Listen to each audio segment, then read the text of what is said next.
Today we're off to Ireland, specifically the 1920s, the Roaring Twenties. For some, a decade of flappers, jazz, and economic prosperity. For Ireland, well, a bunch of bureaucrats tried to protect us from such immoral influences. Now, a small apology before we begin. We're about to tackle an entire decade of Irish history, and trying to summarize the birth of a nation, a civil war, and a new economy into one short video isn't really possible. It's a bit like trying to herd cats at a ceilidh. We're barely going to scratch the surface. But for the sake of brevity, here are some highlights. So, 1922 rolls around, and Ireland, or at least a good chunk of it, decides it wants to be its own boss. A newly independent nation. Exciting, isn't it? Full of hope, promise, and the subtle aroma of turf smoke. The British, after a bit of a disagreement, packed their bags, mostly. We kept the stouts and a fondness for queuing. Some things are just hard to shake. Dublin, our capital city, was bustling. Or as bustling as a city can be when a significant portion of its population is wondering where their next meal is coming from. The Civil War had just wrapped up, leaving behind a charming legacy of bombed-out buildings and a general sense of, are we there yet?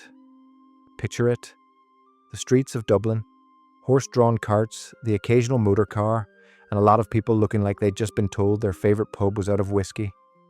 The newly formed government was busy trying to build a country, which, as it turns out, is a bit more complicated than just saying, grand, we're independent now. Economically speaking, things were interesting. Imagine starting a new business venture with no capital, a slightly disgruntled workforce, and your main trading partner just having been your former oppressor.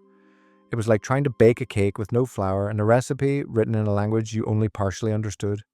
We had agriculture, of course, lots of crops, which, while versatile, doesn't exactly power an industrial revolution. Meanwhile, up north in Belfast, things were a bit different. They'd decided to stick with the UK, largely because industry was booming there. Shipyards, linen mills, proper jobs, as they say.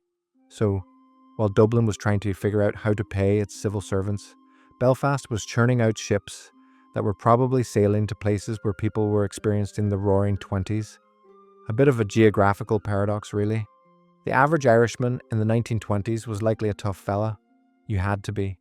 You'd survived a rebellion, a war of independence, and a civil war. A little economic hardship. 'Tis only a flesh wound, they'd probably mumble before heading to the nearest chapel to light a candle for better times. Or, failing that, the pub. And there you have it. Ireland in the 1920s. A time of newfound freedom, persistent rain, and the quiet realization that independence, much like a good cup of tea, takes time to brew properly. And often, a bit of sugar to make it good. Thank you for tuning in. Now, if you'll excuse me, I believe my kettle is boiling.